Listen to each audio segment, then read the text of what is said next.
think there are people who slept at the center overnight. Yeah. Because of the crowd. Look at the statistics now. Look, you're talking about the universities and all that. There's so much crowd that the number of people you have to verify between 6:30 that you claim to 8, you don't have enough time to do that. So sometimes even at 8:39, you're still doing your verification, despite the fact that students came early, and that's going to affect their exam time. It doesn't mean that you're going to give them more time for exam. So if they're having to come earlier, it's because you have slated 6:30 for verification, and they know that this is Nigeria. So this dismissive tone of it literally sounds like it's not our fault that. Yeah, it was a very unempathetic tone. I have every right to even speak on this matter because my son wrote JAMB. The reason Catherine is not here today is her daughter's writing JAMB. When my son wrote JAMB last year, Tolu, we filled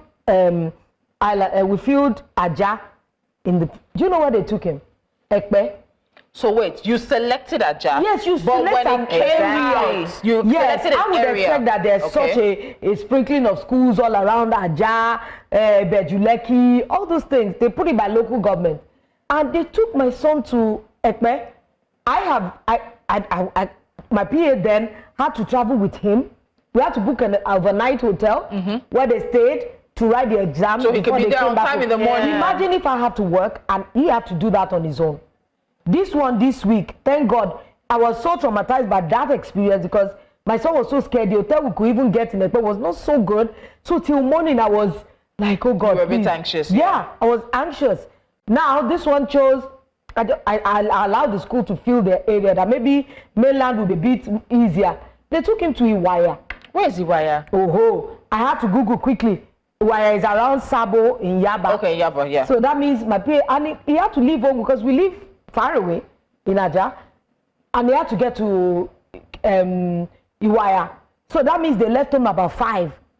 And it wasn't like, imagine the danger.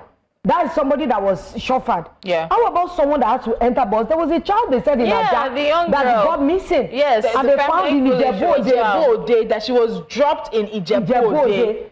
So they need to do better because we wrote JAMB in our time now, and it wasn't like, oh, we were flung to some far distance. They need to think of the safety of these children because not every parent can afford to go with their child. Absolutely. So imagine if a child is to write at 6:30, you say verification start, and he lives far away in Aja. That means, how about those that are living in Shangotedo? And not everybody has the capability. That's what I'm saying. Now He might to even do overnight, to get a hotel the night before. Who can get a hotel? Some of them will sleep on the bare floor or in front of the school.